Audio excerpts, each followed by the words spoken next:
제가 박 목사님도 이제 처음 이번에 뵙고요. 여러분들도 처음 뵙잖아요. 근데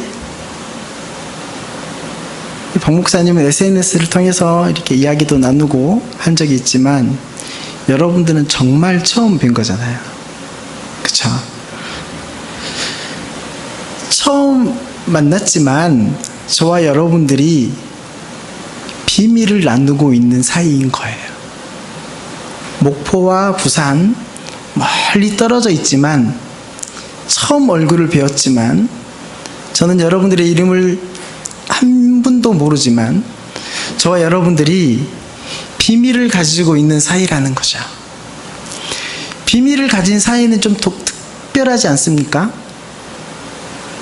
흔히들 이거 비밀인데 이거 아무한테나 말해주면 안 되는데 이거 너한테만 이야기해 줄게 그러면서 다 하고 다니잖아요. 성경 두 구절을 읽었는데 두 구절 다 비밀이라는 단어를 사용하고 있습니다. 감추어진 것, 신비라고 하는 단어인데요. 있기는 있는데 그것이 왜 그런지 모를 때 우리는 신비하다, 미스테리하다라고 할 때 이 미스테리온이라는 단어가 이 비밀이라는 단어로 쓰였습니다. 그 마술을 보면 되게 신기하잖아요. 이렇게 어디 보는데 이렇게 앞바다리를 하고 앉아 있는데 이게 지팡이 하나를 들고 공중에 떠 있는 거예요. 지팡이 하나만 들고 앞바다리를 하고 이렇게 공중에 붕 떠 있는데 굉장히 신기하더라고요. 야, 어떻게 저럴 수 있느냐. 유튜브를 보니까 어떻게 그렇게 지팡이 하나를 들고 앞바다리가 뭔지 아시죠? 제가 완전히 전라도 사람이라 혹시 이제 대화가 안 될 수도 있으니까 이렇게 양반 다리를 하고 이렇게 서 있는 굉장히 신기한데 유튜브를 보니까 어떻게 이 몸 안에 장치가 다 돼 있어서 이렇게 쇠로 다 연결돼 있어가지고 아주 편하게 앉아 있을 수 있더라고요. 그 비밀을 알고 나니까 더 이상 이게 신기할까요? 신비할까요? 신비하지 않을까요? 하나도 안 신비한 거예요. 그런데 저와 여러분들이 나눈 비밀은 알면 알수록 신비하고 알면 알수록 놀라운 비밀을 가지고 있다는 것이죠. 그래서 한 번도 얼굴도 보지 않는 사이이지만 이렇게 설교하고 그리스도 안에서 사랑을 나눌 수 있는 것이죠. 우리만 아는 비밀, 우리가 아는 비밀이에요. 그리고 그 비밀은 알면 알수록 신비한 비밀이죠. 그게 뭘까요? 하나님이신 예수님께서 인간의 몸을 입고 이 땅에 오셨죠. 하나님이신데 인간의 몸을 입고 이 땅에 오신 거예요. 굉장히 신비하죠. 놀라운 일입니다. 십자가에 달려 죽으셨지만 3일 만에 다시 살아나셨습니다. 굉장히 신비하고 놀라운 일입니다. 그리고 그 주님께서 승천하셨고 다시 오신다라고 말씀하셨습니다. 신비한 일입니다. 이 비밀은 자연적인 인간, 즉 거듭나지 않는 사람들은 결코 알 수 없는 비밀이죠. 글로는 알지만 결코 체험할 수 없는 비밀이라는 거예요. 최대한 실감나게 자세하게 설명해 줄 수는 있지만 그 사람으로 하여금 그것을 느끼게 하거나 체험할 수 있도록 할 수 없는 것이죠. 이 비밀은 인간의 영혼과 하나님 사이에서 일어나는 아주 신비한 작용인 것입니다. 하나님께서 우리에게 그 비밀을 알려주시고 성령 하나님의 역사로 이 비밀이 끊임없이 우리에게 은혜로 말미암아 경험되어지게 하시는 것이죠. 그 은혜의 경험으로 말미암아 우리는 이 험악한 세상에서 하나님의 자녀로서 살아갈 수 있는 힘을 날마다 얻으면서 살아가게 되는 것입니다. 그렇지 않습니까? 우리의 삶 자체가 하나님 앞에서 신비이죠. 저와 여러분들이 만나서 함께 말씀을 나누고 있는 것도 굉장히 큰 신비입니다. 이 신비라고 하는 단어가 신약성경에 28번 정도 쓰였는데 예수님께서 3번 정도 말씀하셨고 사도 바울 선생님이 21번 정도, 요한계시록에서 4번 정도 이야기하고 있습니다. 좀 찾아볼까요? 고린도 전서를 보시죠. 오늘 성경을 조금 찾게 될 것 같습니다. 고린도 전서 2장 1절입니다. 고린도 전서 2장 1절.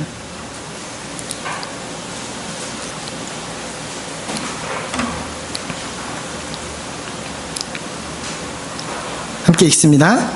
형제들아, 내가 너희에게 나아가 하나님의 증거를 전할 때에 말과 지혜의 아름다운 것으로 아니하였나니, 아마 여러분들 성경을 보시면 증거라고 하는 부분에 일 또는 기억 이렇게 돼 있으실 거예요. 그쵸? 그리고 쭉 밑에 내려가 보면 뭐라고 돼 있냐면 어떤 사본의 비밀을 이라고 돼 있어요. 그 증거가 비밀입니다. 2장 7절입니다. 우리가 1장 2절을 읽었고요. 2장 7절을 보시죠. 2장 7절입니다. 시작.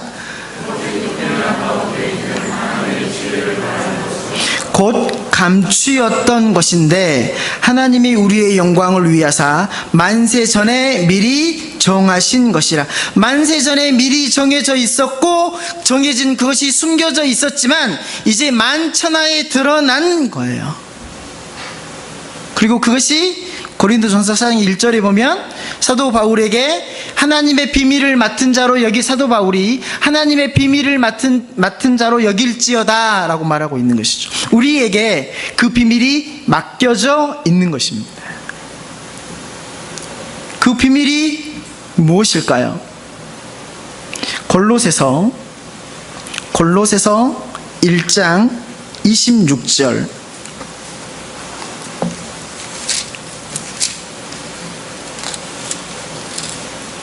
골로새서 1장 26절 27절입니다.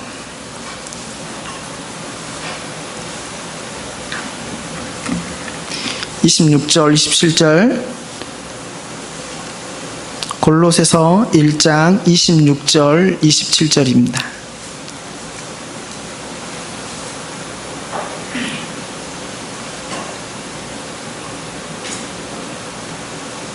네, 함께 읽습니다. 이 비밀은 만세와 만대로부터 감추어졌던 것인데 이제는 그의 성도들에게 나타났고, 하나님이 그들로 하여금 이 비밀의 영광이 이방인 가운데 얼마나 풍성한지를 알게 하려 하심이라. 이 비밀은 너희 안에 계신 그리스도니 곧 영광의 소망이니라. 너희 안에 있는 비밀이 바로 뭐다? 그리스도다라고 성경은 우리에게 이야기합니다. 우리는 이 비밀을 오해하는 가운데 살아가는 경향들이 몇 가지 있어요. 예레미야 33장 3절 말씀에 너는 내게 부르짖으라. 내가 내게 응답하겠고 내가 알지 못하는 크고 비밀한 일을 내게 보이리라.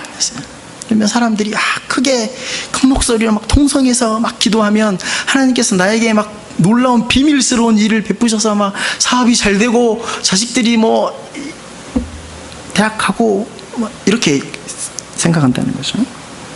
어떤 꿈이나 이적들을 통해서 모든 문제들이 해결되고 잘 살게 될 것이라고 하는 영적 엘리트주의에 함몰되는 거예요. 그래서 더 많이 기도한 사람이, 더 큰 소리로 기도한 사람이, 입을 더 크게 연 사람이, 그러나 예레미야 33장 3절에서 말한 그 비밀은 비밀한 방법이 아니라 비밀한 내용이죠. 바벨론 포로로 잡혀가 있는 그들에게 너희들은 포로에서 풀려날 것이고 다윗의 자손이 왕이 되어 이스라엘이 완전히 회복될 것이다 라고 하는 말씀을, 그렇게 말씀을 하고 있는 것이죠. 당시 이스라엘 백성들에게는 감히 상상할 수 없었던 비밀한 내용이었지만 이 비밀은 결국은 그리스도 안에서 성취되게 된 일이죠. 그래서 이 비밀은 더 이상 비밀이 아니에요. 우리끼리는 비밀이 아니에요. 그래서 이걸 드러난 비밀이라고 이야기하는 것이죠. 예수 그리스도를 알지 못하는 사람들에게는 여전히 비밀이에요. 우리에게는 비밀이긴 비밀이지만 이미 드러난 비밀이에요. 반대로 사탄이 퍼뜨리고 있는 비밀이 있어요. 성경은 뭐라고 말하냐면 불법의 비밀이라고 이야기해요. 데살로니가 후서 2장 7절입니다.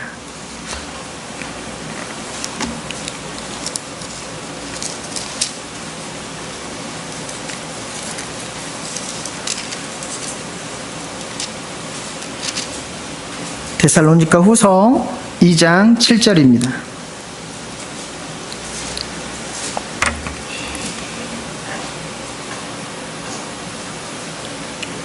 시작. 불법의 비밀이 이미 활동하였으나 8절까지 읽어보겠습니다. 그때 불법한 자가 나타나니 주 예수께서 그 입의 기운으로 그를 죽이시고 강림하여 나타나심으로 패하시리라. 이제 불법의 비밀이 활동하고 있고 예수님께서 재림하셔서 그 불법의 비밀로 활동하고 있는 그들을 무너뜨린다라고 말씀하신 것이죠. 요한계시록에서는 이거를 짐승의 비밀이라고 이야기하고 있습니다. 요한계시록 17장 5절에서 6절에서 짐승의 비밀이라고 말하죠. 이단들이 우리들끼리만 아는 비밀이라고 그래요. 자기 나름대로 신령하고 영빨 있다라고 하는 목사, 하나님께서 나에게 특별히 말씀을 주셔가지고 우리 교회에게만 특별히 비밀로 말씀을 해준 거라고. 그렇게 하는 이야기하는 목사가 다 사기꾼입니다. 일반적으로 불법의 비밀은 그런 거예요. 남을 속이고 부자 되는 방법, 권력으로 자기 배를 채우는 비밀, 뇌물 주고 크게 성공하는 비밀. 이번에 내가 땅을 샀는데 비밀, 불법의 비밀. 그러니까 우리는 드러난 비밀인 예수 그리스도를 따르는 사람이든지 아니면 불법의 비밀을 따르는 사람이든지 둘 중에 하나의 사람이 되는 것이죠.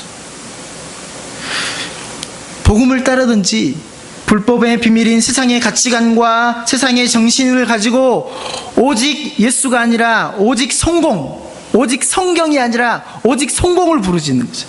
자기를 사랑하고 연약한 이들을 돌아보지 아니하고 거짓과 불법을 행하면서 남을 무시하고, 이게 불법의 비밀을 가진 자들의 삶이에요. 우리는 하나님의 백성으로서, 하나님의 자녀로서 이 하나님의 비밀을 가진 자들입니다.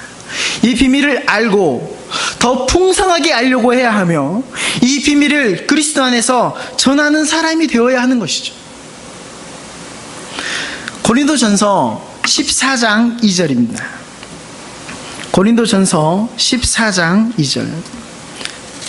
성경에 비밀이 되게 많이 나와요.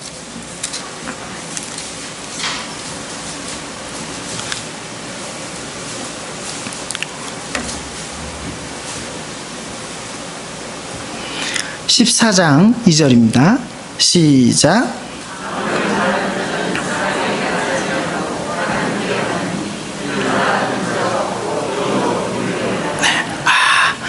영으로 비밀을 말하는 거예요. 신비하게 생각하는 거죠. 그러나 영으로 비밀을 말한다라고 하는 것은 그 비밀 자체가 예수 그리스도예요. 복음인 거예요. 그러니까 원래 방언은 외국어니까 외국어로서 예수 그리스도를 알지 못하는 사람들에게, 다른 나라 사람들에게 복음을 전할 때 사용하는 은사였어요. 그런데 같은 말을 쓰고 있는 사람에게 제가 여기서 영어로 막 설교를 하는 거예요. 그러면 사람에게 하는 게 아니라 사람은 알아듣지 못하고 하나님께 영어로 비밀을 말하는 게 된다라고, 약간 이 14장 2절 말씀이 표현이 좀 그렇습니다만 약간 비꼬는 메타포가 담겨 있는 거예요. 그렇게 하면 안 된다는 것이죠. 우리는 하나님과 나와 특별한 관계가 되어서 이상한 말로 하나님과의 이야기를 나누고 대화를 나눈다라고 생각을 해요. 이것도 말하는 영적 엘리트주의죠. 방언은 외국어로 그리스도에 감추어진 비밀의 복음을 전하는 거죠. 그래서 사도행전 2장에 방언은 말하는 은사예요. 그리스도의 복음, 하나님의 큰 일을 말하는 것이죠. 하나님께서 천지를 창조하셨습니다. 인간을 흙으로 지으시고 그 코에 하고 생기를 부으셔서 사람을 지으셨어요. 에덴에 두시고 선과 악을 알게 하는 나무를 따먹지 말라라고 말씀하셨습니다. 따먹었죠. 죄가 들어왔습니다. 막아놓은 댐이 터지기라도 하듯이 온 세상 안에 죄가 들어왔습니다. 하나님과 인간과의 관계가, 인간과 인간과의 관계가 인간과 자연과의 관계가, 인간 스스로 자기 자신과의 모든 관계가 죄로 말미암아 깨트려졌습니다. 죄가 들어온 인간의 역사를 보면 죽입니다. 자기 자신만 알아요. 5장에 족보가 나오는데 다 죽는 의미의 족보예요.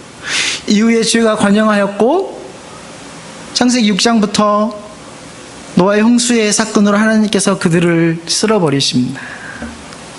8명 남아서 시간이 지난 뒤에 그들은 또 11장에 바벨탑을 짓죠. 저는 그런 의미라고 봅니다.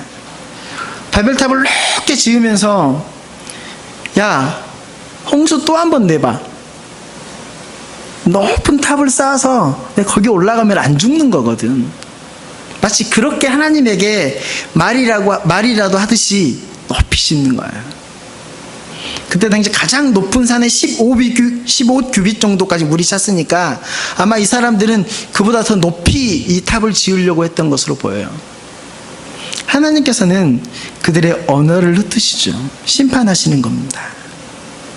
그래서 뿔뿔이 다 흩어지죠. 그 중에서 하나님께서는 아브라함 한 사람을 선택하시고 그로 말미암아 한 나라를 이루게 하시고 하나님을 섬기는 나라, 하나님의 거룩한 백성, 나는 너희 하나님이 되고 너희는 나의 거룩한 백성이 되리라 라고 언약을 세워주셨습니다. 그런데 이들이 언약을 안 지키죠. 하나님께서 신명기에서 이미 이렇게 말씀해 주셨어요. 신명기 28장 49절입니다.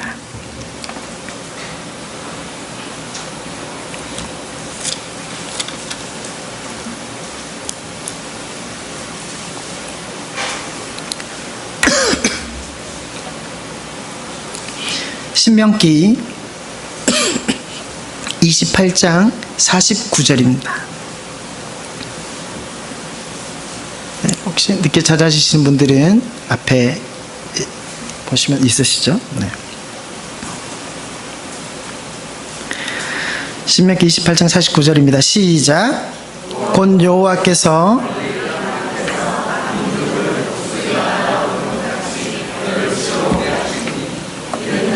그 언어를 알지 못하는 민족이요.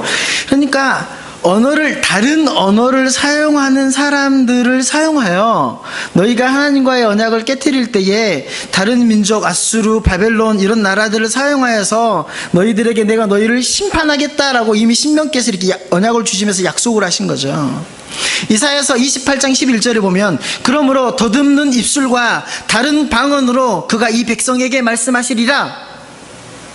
이게 그냥 외국인을 들여서 말을 한다는 게 아니라 하나님과의 언약을 깨트린 그들에게 다른 나라를 들어서 하나님의 언약을 깨트린 그들을 치겠다라고 말씀하시는 거예요. 방언을 들어서 치겠다라고 말씀하시는 거죠. 예레미야 선지자도 자신이 살던 시대에 임할 심판을 이렇게 이야기하는 겁니다. 예레미야 5장 15절에 여호와의 말씀이니라 이스라엘 집이여 보라 내가 한 나라를 먼 곳에서 너희에게 오게 하리니 곧 강하고 오랜 민족이라 그 나라 말을 내가 알지 못하며 그 말을 내가 깨닫지 못하리라. 인류는 하나님의 심판을 받았죠. 방언으로 말미암아 외국어로 낯놓아서 심판을 받아요. 하나님과 언약을 맺은 이스라엘 백성들도 하나님과 언약을 깨뜨릴 때마다 방언으로, 그러니까 다른 민족으로 치는 심판을 당하게 되는 것이죠.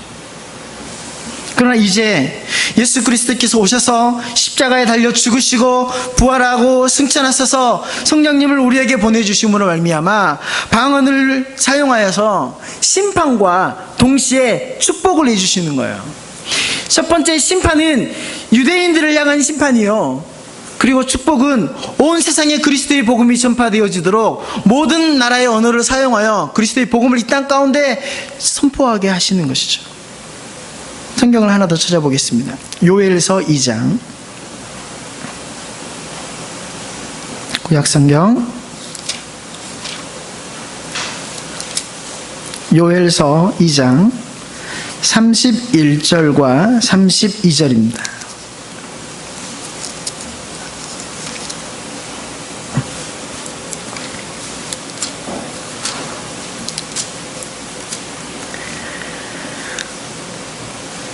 요엘서 2장 31절, 32절입니다. 시작.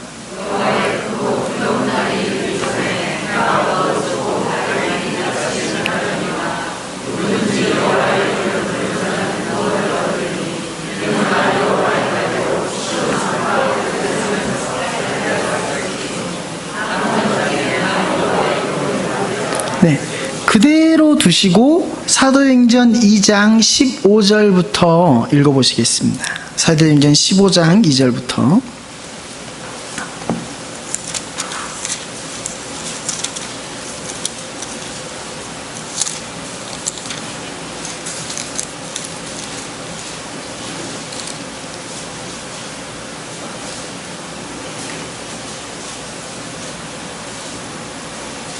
(16절부터) 읽으시죠. 16절부터. 사도행전 2장 16절부터 시작. 네, 잠시만요. 사도행전 2장 16절 시작. 안 했어요. 작 안 했어요. 자, 다 찾으셨죠? 시작.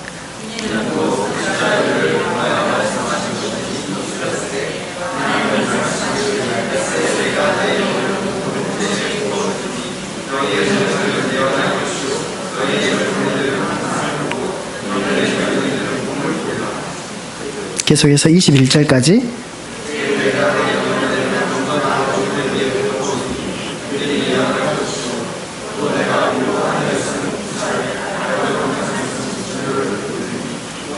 여기서 또 잘 읽으셔야 돼요. 20절, 21절 크게 시작. 주의 크고 영화로운 날이 이르기 전에 해가 변하여 어두워지고 달이 변하여 피가 되리라. 누구든지 주의 이름을 부르는 자는 구원을 받으리라 하였느니라.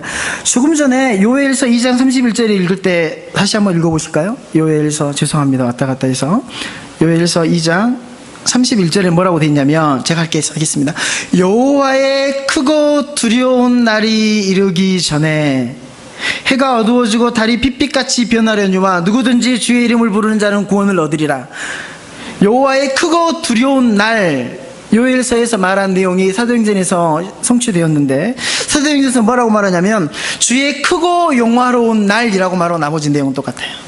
요엘서에서는 여호와의 크고 두려운 날이고, 사도행전에서는 여호와의 크고 영화로운 날이죠. 유대인들을 향한 심판이고, 그리고 예수 그리스도의 복음이 온 세상에 선포되어지는 영광의 날인 것이죠. 그게 성령 강림 사건으로 말미암아 온 방언의 내용입니다. 옛 시대가 끝나고 새 시대가 도래한 날이 바로 오순절 성령 강림 사건이죠.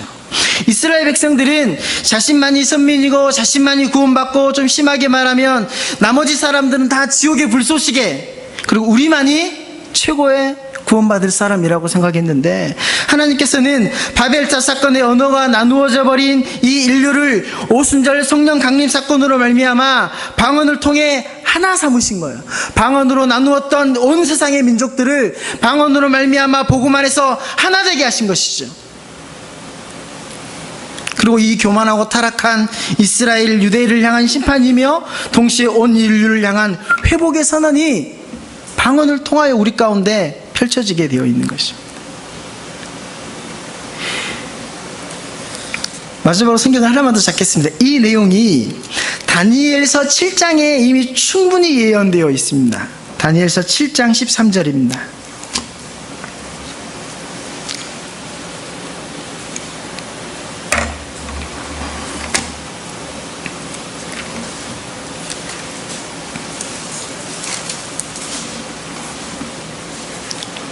다니엘서 7장 13절, 14절 두 절만 읽겠습니다. 시작.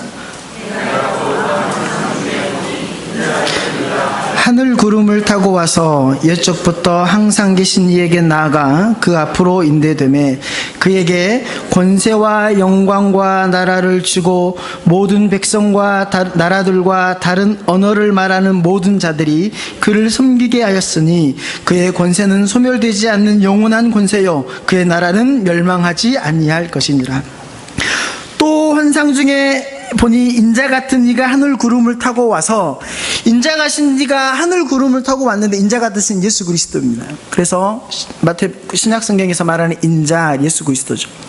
하늘 구름을 타고 온다라고 말하니까 많은 사람들이 예수님께서 다리 재림하시는 그림의 모양이구나라고 생각을 하는 거예요. 본문을 잘 읽어보면 이렇게 됩니다. 여기는 땅이고요, 여기는 하늘입니다. 지금 구름을 타고 어디로 가는 거예요? 본문을 보니까 구름을 타고 이 짝으로 가요, 이 짝으로 가요? 이쪽으로 가는 거예요. 하늘로 가는 거예요. 구름을 타고 하늘로 간다는 것은 재림을 의미해요, 승천을 의미해요. 승천. 예수님께서 십자가에 달려 죽으시고 부활하고 승천하셔서 하나님의 보좌 앞에 갑니다.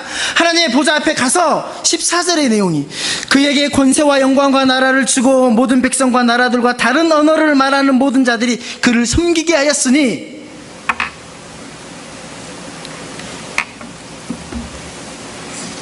그래서 이 방언은, 외국어는 다른 언어를 쓰는 사람들까지, 이제 유대인들뿐만 아니라 모든 이들이 예수 그리스도를 복음만 해서 섬기게 될 것이다, 올바로 예배하게 될 것이다 라고 이야기하시는 것이죠. 그러니까 예수님께서 십자가에 달려 죽으시고 부활 승천하신 이후에 그 예수 그리스도의 십자가와 부활 사건이 바벨 사건 때 심판을 받아 흩어져 버렸던 모든 인류를 향한 회복의 사건이 되는 겁니다. 그러니까 방언은 단지 하나만 톡 떼서 개인적인 은사로 생각할 수 있는 것이 아니라 성경 전체를 관통하는 하나님의 구속사와 떼어서는 설명되어 줄 수 없는 은사예요. 개인이 경험하는 신비적 체험이 아니라 하나님의 놀라운 구원 계획의 중요한 도구이며 하나님 나라가 영원히 이어지는 것들이에요. 여기서 말하는 방언은 수단이고, 그 방언을 통해서 뭘 말하는 거예요? 비밀을 이야기하는 거예요. 그 비밀이 특별한 영적 엘리트주의가 아니라 우리에게 이미 알려진 예수 그리스도의 십자가의 비밀을 우리가 가졌고 그것을 전하는 것이죠. 성령님으로 말미암아 온 세상에 드러나게 된 것이죠. 이제 오늘 본문으로 고린도전서를 보면 저희가 두 절을 읽었잖아요. 디모데전서 3장 8절과 3장 16절을 읽었죠. 이 디모데전서는 에베소에서 목회하고 있는 이 디모데에게 사도 바울이 갈 수 없는 상태에서 목회적 편지를 쓴 거죠. 1장과 2장에서 젊은 목회자 디모데로 하여금 어떻게 신앙을 지키며 교회 안에서의 대적자들과 변절자들로 인하여 고통받는 그 고통을 어떻게 견뎌야 할 걸지를 1장과 2장에서 알려주시고, 교회를 세울 때에 이런 툴을 가지고 있는 직분자들을 세워야 한다라고 말하면서 3장 8절에 뭐라고 말한 것이죠? 3장 9절에 깨끗한 양심에 믿음의 비밀을 가진, 이 믿음의 비밀이 뭐예요? 하나님과 특별한 관계를 가지고 있는 사람이에요? 아니, 그리스도의 복음을 삶에서 가지고 있는 사람. 3장 16절에 그도 다 경건의 비밀이요 이야기해요. 3장에서 쭉 직분자들은 어떤 자격을 가져야 한다 쭉 이야기하다가 계속 어떤 자격 이야기하다가 그도 다 경건의 비밀이요 이야기해요. 그러니까 경건한 비밀을 가지고 있는 사람. 다른 모든 자격들이 다 중요하지만 그런 모든 자격들 위에 하나님 앞에서 올바로 서 있는 경건한 비밀을 가져야 돼요. 경건이 뭐냐면 할렐루야 사랑하는 성도 여러분, 이게 경건이 아니에요. 저 신학교를 딱 갔는데 같이 공부하고 이런 형님이 평상시에는 성두가 밥 먹었니? 경상도 분들이 제 이름이 좀 어려워. 전종득, 이런 전종덕 이렇게 하든지 발음을 잘 못 하시더라고요. 평상시에 이렇게 잘 이야기하고 막 종덕아 막 이야기하다가 그 선배가 그 동기인데 나이는 많아요. 너무 허물없이 재밌게 잘 지내고 이렇게 막 까불고 그러던 친구가 그 형님이 이제 채플 때 기도하러 올라간 거예요. 기도하려고 기도합시다.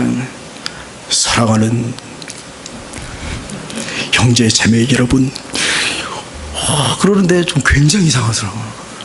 경건은 그런 게 아니에요.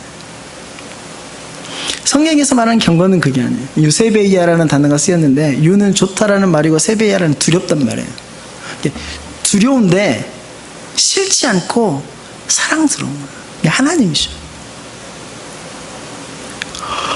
천지를 창조하시고 온 세상을 다스리시는 전능하신 하나님이에요. 두렵죠. 떨어요. 하나님 앞에서 우리는 무릎을 꿇고 벌벌 떨어요. 근데 그 하나님 무섭지 않아요. 도망가 버리고 싶은 게 아니라 그 하나님께서 나를 사랑하셨다. 그 하나님의 경건이 어디에서 드러나면 그리스도의 십자가에서 드러나는 거예요. 그리스도의 십자가는 우리에게 사랑을 말하기 전에 하나님께서 두려우신 분, 공의로우신 분이 이야기예요. 왜냐하면 내가 그리스도를 믿지 않고 하나님을 따르지 않으면 그 십자가는 원래 누가 져야 하는 거야? 네가 져야 하는 거야. 그래, 너 대신 그리스도께서 대신 져주신 거야. 사랑이에요. 두려움과 사랑이 공존하는 거야. 그게 경건이에요. 하나님은 사랑이 많으신 분이시라고 말하지만 그렇게 말하면서 자기 마음대로, 그건 경건이 아니에요.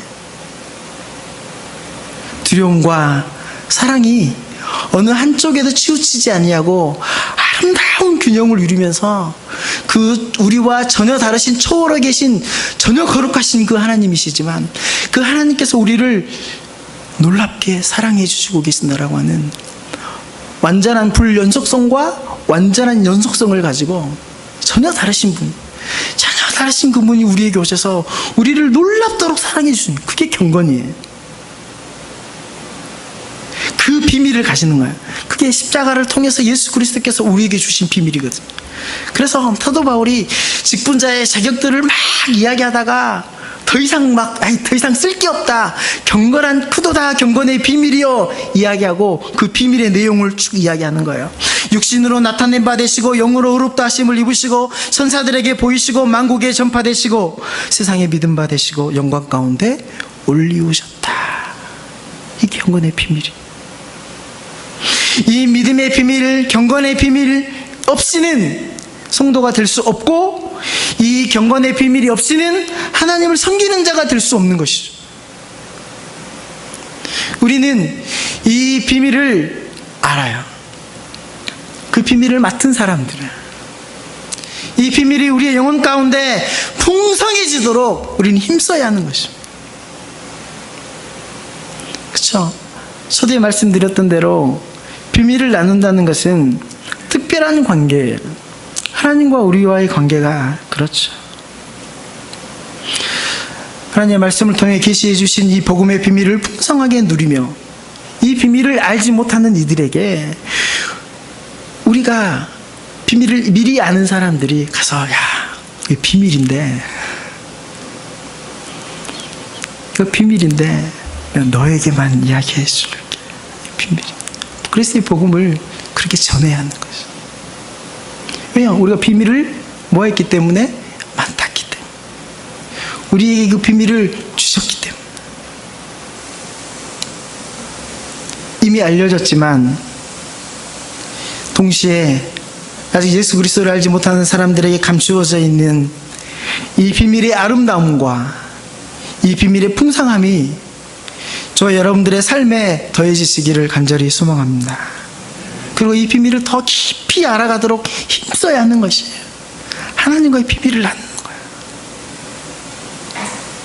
그러니까 교회 공동체가 그 비밀을 맡은 자들로서 함께 교제하고 사랑을 나누고 그 풍성한 아름다움을 예수 그리스도를 알지 못하는 이들에게 삶 가운데 전하고 입술을 열어 복음을 전하는 저와 여러분들이 되기를 간절히 소망합니다. 기도하겠습니다. 크도다 경건의 비밀이여 그렇지 않다 하느니 없도다. 우리를 위하여 이 땅에 오시고 십자가에 달려 당신의 몸을 짓이겨 피집을 내셔서 우리를 사랑해 주시고 우리를 구원하여 주신 이 하나님의 놀라운 비밀이 우리 가운데 맡겨졌음을 우리가 기억합니다. 이 아름답고 놀라운 이 비밀을 더 풍성히 갖도록 저희들이 말씀 가운데 힘쓰게 하시고 이 비밀을 알지 못하는 이들에게 사랑으로 다가가 이 비밀을 전하며 나누는 저희들이 될 수 있도록 도와주시고, 특별히 교회된 우리가 함께 이 비밀을 풍성하게 나누어 가짐으로 더 아름다운 특별한 사랑의 교제와 아름다운 영광스러운 삶을 누리는 저희들이 될 수 있도록 주여 은혜 허락하여 주옵소서. 감사드리며 예수님 거룩하신 이름으로 기도했습니다. 아멘.